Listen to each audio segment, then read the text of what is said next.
house, Don, did you live in off that, on the corner there? I was drilling in that field Sunday, you went by it for Bruce Schwartz's field right there. Oh, yeah. Is yours the first one, or are you back in for Back one, the last one. back one? You have a skid loader? Nice around. Yeah. I mean, they're hot, so if you turn them on, they're gonna hear you.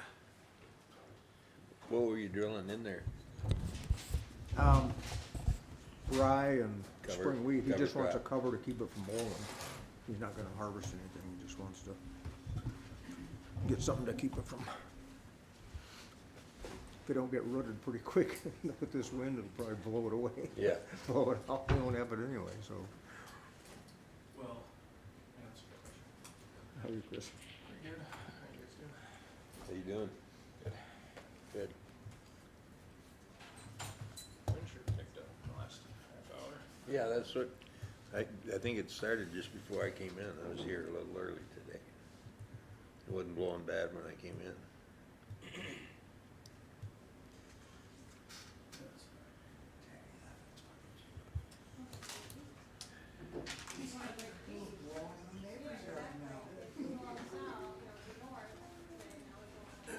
Hope it snows.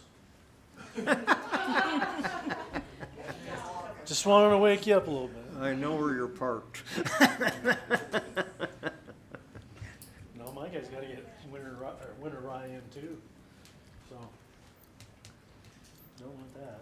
Well, one thing, the dog kennel is busy. Is it? That's good.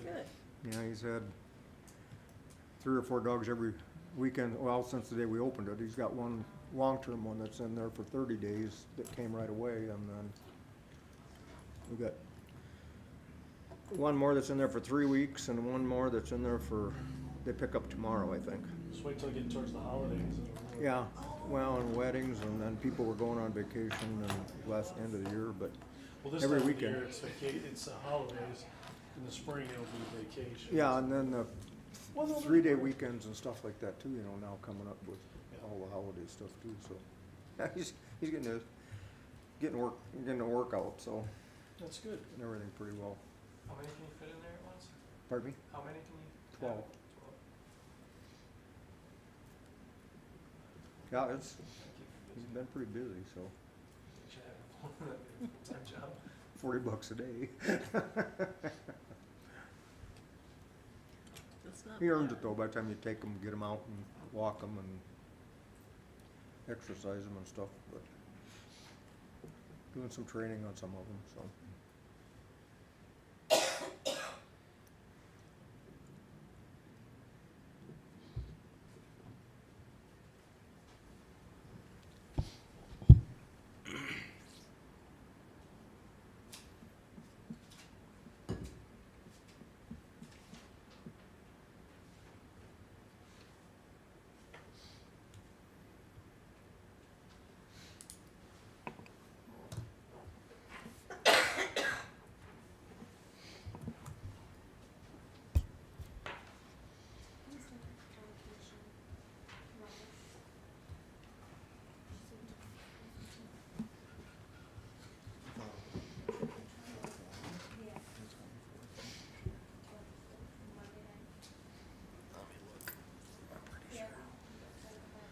All right, 7 o'clock, so we'll call the meeting to order and roll call when you're ready.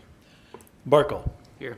Evans, Here. Kettering, Here. Michael, Here? Nelson, Here. Weiss, Here. Hoffman. Here.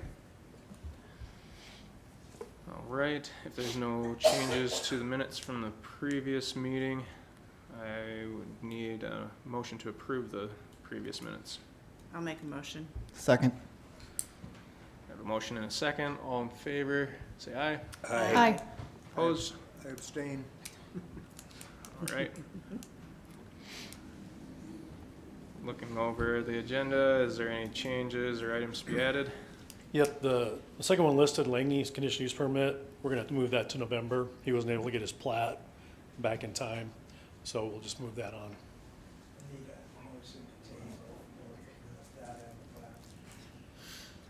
All right, so I have a motion to table the Lane conditional use permit and the plat that goes along with it.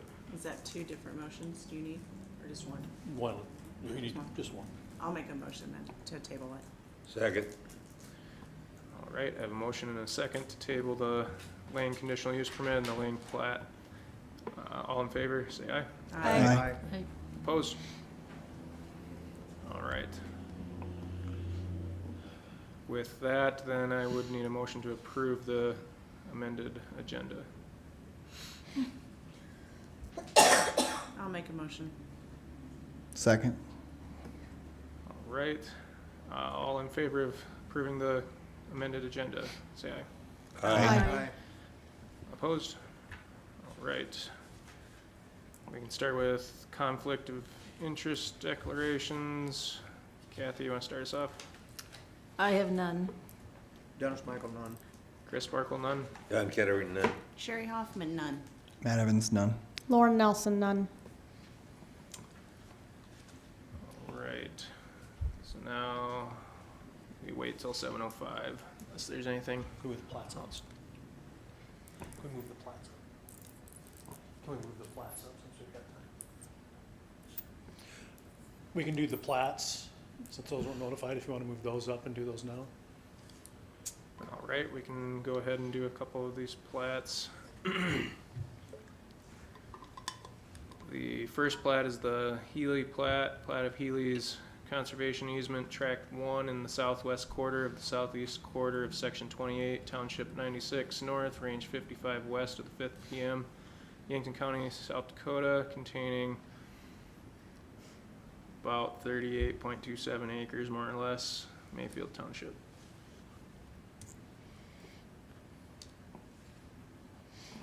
Oops. I included all the information Gary printed off about how they do this.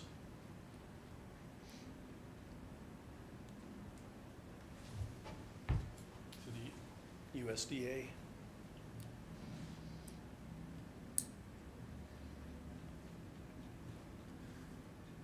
So this is just platting off a parcel of land so it fits this program? And, yeah, to put it in that program, yep.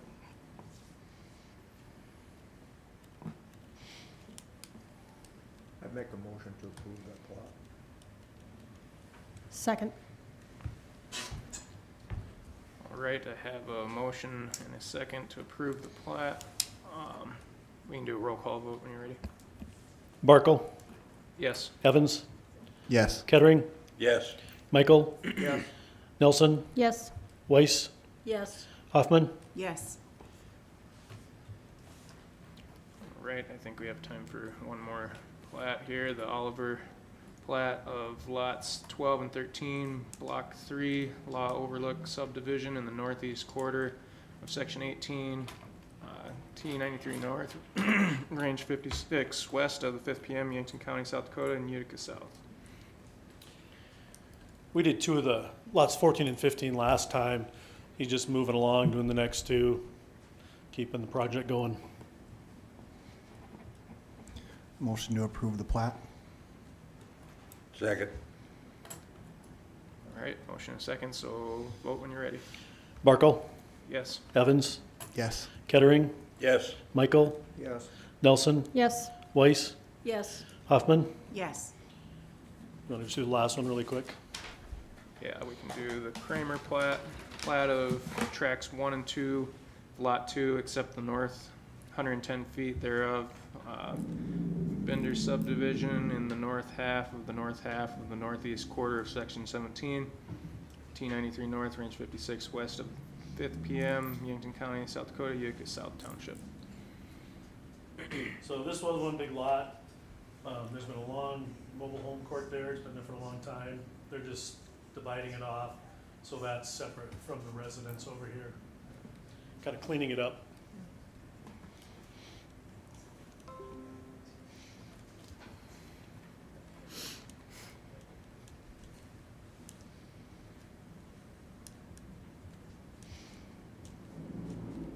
I'd make a motion to approve. Second. All right, vote when you're ready, Bill. Barkle, Yes. Evans, Yes. Kettering, Yes. Michael, Yes. Nelson, Yes. Weiss, Yes. Hoffman? Yes.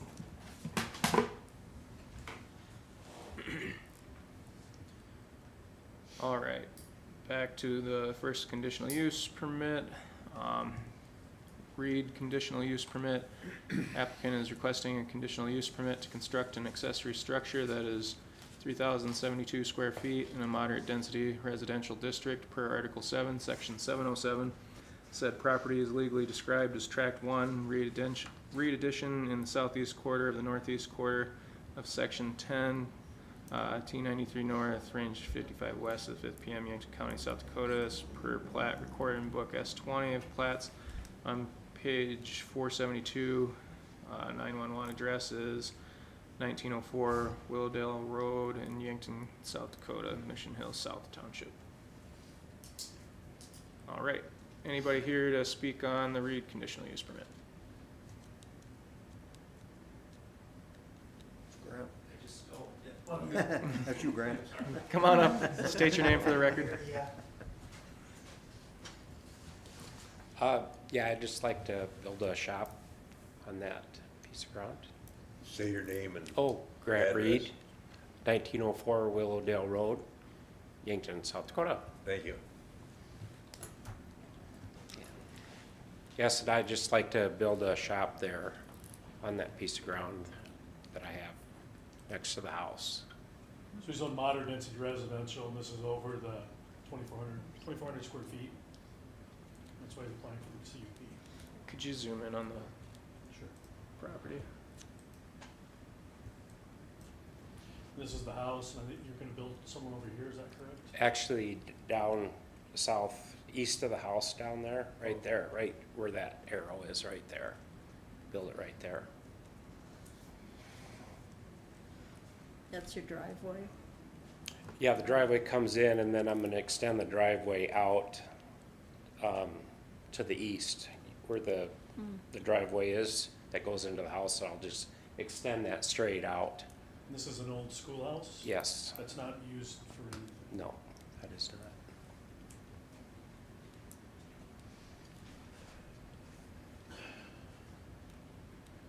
How big is it? not. I'm gonna go 48 by 64. Little over 3,000 square foot. 3,072. Oh, right. And how tall was it? 16 foot.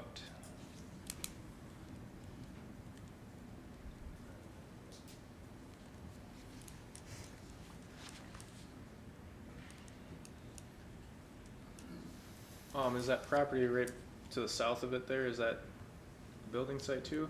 I think it's- Yes, that would be my in-laws' farm there, the Lions Farm. Okay.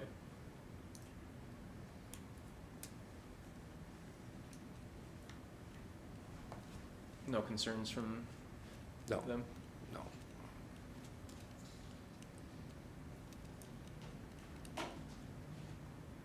Grant, does the driveway to your house that you live in, does that come in off of the road or? does Yeah, it that go comes through the off farm? Willowdale Road, and the driveway, when you turn off, you'll be heading east.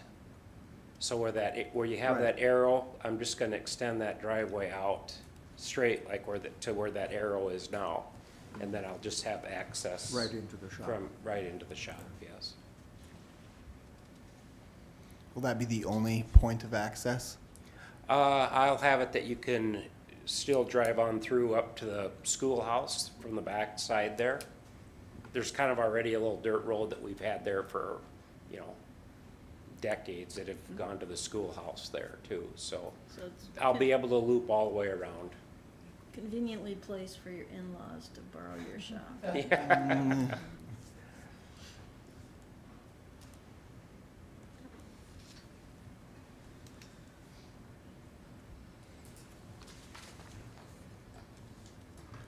Well, it looks pretty self-explanatory. Is there any other questions from the board? All right, thanks a lot. Okay, thank you. All right, is there anybody from the public wish to speak? Seeing none, I would close public comment. Any more board discussion? otherwise, I guess I would entertain a motion to approve as presented. Motion to approve the CUP as presented. Second. All right, I have a motion and a second. Any other last discussion? No? We can vote when you're ready. Barkle, Yes. Evans, Yes. Kettering, Yes. Michael, Yes. Nelson, Yes. Weiss, Yes. Hoffman. Yes. All right, motion is approved.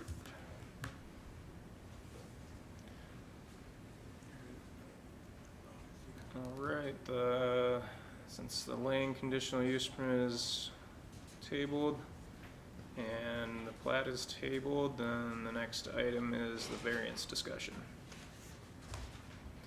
Do we have to wait for 7:20 for that item? Okay. So basically, Don wanted to talk about variances a little bit this month, and one of the things that I presented to him was how Minnehaha looks at them, and they basically authorized the Board of Adjustment to approve variances, provided that the variance will not be contrary to public interest. If owing to special conditions, a literal enforcement of the provisions of the ordinance will result in an unnecessary hardship, and the spirit of the ordinance is observed and a substantial justice is done. One of the things that you'll see a lot of the same wording in our ordinance and most of the ordinances in South Dakota. Basically, the biggest things they always talk about is unnecessary hardship will result from strict application of the ordinance. Hardship results from conditions that are peculiar to the property. Hardship is not self-created hardship. Be consistent with the intent of the ordinance. Secure public safety and achieve substantial justice. The other things that they always tell us to think about is a variance should not be granted just because no one objects, nor should it be denied because the neighbors object necessarily. Neighbors can be helpful in considering whether the variance would be detrimental to the area, but often object simply because they don't want a new building to be constructed. So just something to keep in mind. And they always talk about in the finding of facts, you should say why each factor is met, not just each factor is met. Be careful to specifically define what is being approved. Make sure you're specific that this is why it's being approved. And if someone has already violated the ordinance when they apply for the variance, which happens periodically, treat the situation as if the building or improvement did not exist, and neither hold the ordinance violation against the applicant nor give sympathy for violating the ordinance. So those are kind of the things to keep in mind. Some areas here in South Dakota I've seen they grant them all the time, and you know, we've sent you some of the court cases and things, and so, and then there's others that are never granting any. So there's a fine line there, but I think, like I said, the biggest thing is make sure if we are approving them that we're consistent about it, and use, like Matt says, use the same rules for everybody if we're doing it. So Thanks for singling me out, Gary. so we, I guess my thought on it, Gary, was we'd gone to the position where, at least in the commission, where it was absolutely zero variances. And I don't think that's right. I think the word variance is set up, that there's an option there, and the people have the right to request it if they want. Amen to that. correct. I mean, we have approved a couple that because of the way their lot is sloped or something to where they just don't have room to do things and things, but I agree that there can be some things that are approved that as long as we're consistent about it and follow the ordinances. What's the expiration on variances again? Remember at one time it was 2 years or something like that? It's just the building permit. There is- Yeah, yeah, so So like, it's not like conditional use where we always said that, yeah, there was a timeline, now it's 2 years, it used to be 1 year. so like for If they didn't instance- use it, So like for instance, there was, might have been 5 years ago, something like that, 6 years ago. I applied for a variance at my house. I have a big slope on the south side of my house, so to build a garage there would be almost impossible. It'd take a lot of dirt work to do, and I'd probably end up flooding out my neighbors if I did do that. But so they approved the variance on it, and I went to build, and BY Water has a line like that goes like just barely underneath the corner of it. So we did some studies and tried to figure out what it would take to move the line and whatever else.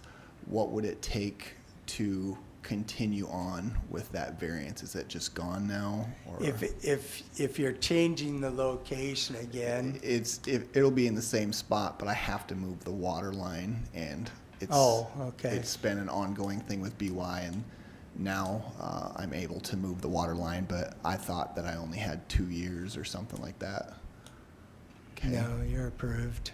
Okay, so would I have to do anything else with the county as far as that goes? Well, that's Yeah. Oh, just well, the Just building the- permit. the Oh, I most- know I got to get my building permit. Most from Bill. specific thing, yeah. Yeah.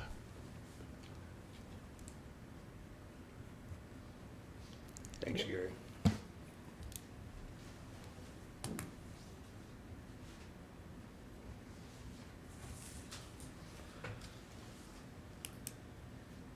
Was there anything else to add with the variance discussion, or is that pretty much all we got? Yeah, I don't know what you all wanted to talk about, so. Well, and I personally think that the variance is a kind of a key tool in a lot of this stuff, because the way our county is laid out and the different aspects of all the different things, you know, it's pretty hard to just draw a line in the sand and say you can't do this, when you have to look at the topography and the different, you know, instances that create it. But I do agree that you have to be consistent with it, and just because I grant you one doesn't mean I'm gonna grant you one. And you might live next door to each other, but because of, you know, and I think that that's, when you talked about, when you do the findings of fact or whatever and put that down, that has to be really probably way better laid out than we've done in the past as to exactly why we allowed that one to happen. So when the next guy comes in and you go, no, that, and he goes back and says, well, you gave him one, well, this is why, you know, and you need some kind of black and white to show what that was all about.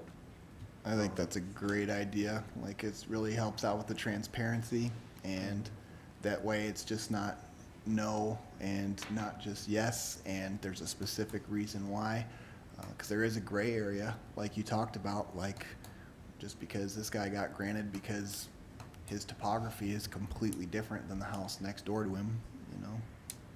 Gary, on what is the, I know a while ago, when I was on the board years ago, we got into a discussion about, okay, so somebody's coming in for a variance or something that's gonna be controversial, about the board members going out to actually visually see what's going on. I know that the zoning administrator, you know, deputy, whatever, can go onto the property, but for the board members themselves to access the property, to go look at, see what the variance might entail, I was under the impression that that's a no-no. Yeah, I think they're always concerned about if everybody went out and met with the owner and they were deciding before the meeting even, there'd obviously be a concern there. You know, if you want to personally drive by the property, see the layout, there's no issue with that. I think where most of that came into is they felt that people were making the decision before they even had the meeting, and that's when they started getting concerned about those things. It seemed like the hang up was here was a lot of the lot size variances. That's what changed through the years. It sounds like that for a number of years you were granting them pretty regularly, and then all of a sudden we just stopped. And a lot of that had to do with the 20-acre minimums for ag, and there wasn't allowances made to have that smaller lot. And then we started telling people, well, there is a place in the ordinance that states that if it's an existing farmstead, that they can plat out the buildings, and I think that solves some of that issue. But just to build your own lot with 2-3 acres on ag is just gonna be always really tough to do, I think. No, that part, I've got kind of a bad taste in my mouth because of that particular thing about the farmstead exemption. You know, and I'm all in favor of the farmstead exemption, but it's when they come in and they wanna plot out just the house and the garage, but not affect the rest of the farmstead itself off on that. And I've seen that, well, we just did it not too long ago. Yeah. And it happened before where the guy came in and was selling the farmstead off to this guy, and the day after he sold it to him, they went out and did a quick claim deed on the rest of the land, and he kept the rest of it and put another residence on that farmstead too, that was not related to the other deal. And that's what happened in that one. They actually created, and I required that they create both lots, because they said that they were thinking of putting a house on the second one too, so that they could keep the rest of the farmstead intact, so. So there's ways to get around some of those things.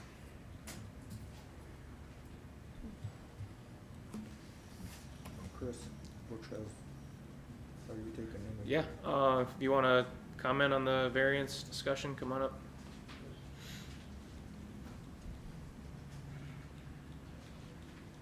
Name is Butch Becker, 115 Lewis Trail, Yankton, out towards the lake. I was wondering who has the authority to grant a variance?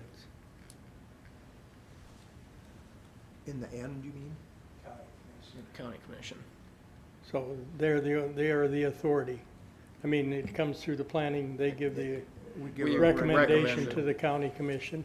Right, Right. So they're the only ones that can do it. yes. Okay, Comes down to the Board of Adjustment or whatever, which is the county commission. right. So you can't just have somebody call in and get a variance over the phone? No. Okay, And just because we have recommended approved, that doesn't mean that they will approve it. well, I understand. I just, who's the ultimate authority behind it? Thank you. Thanks.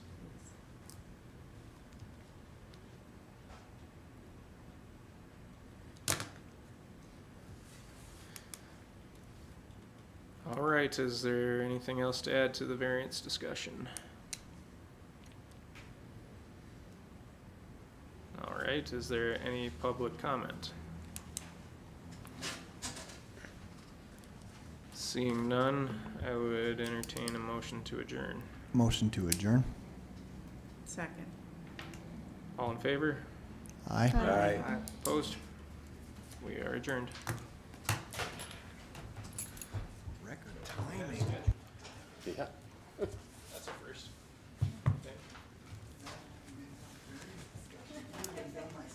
Wait for the wind to switch so I can go home. It blew me in here, now I gotta blow me back home. Good thing I got gas already.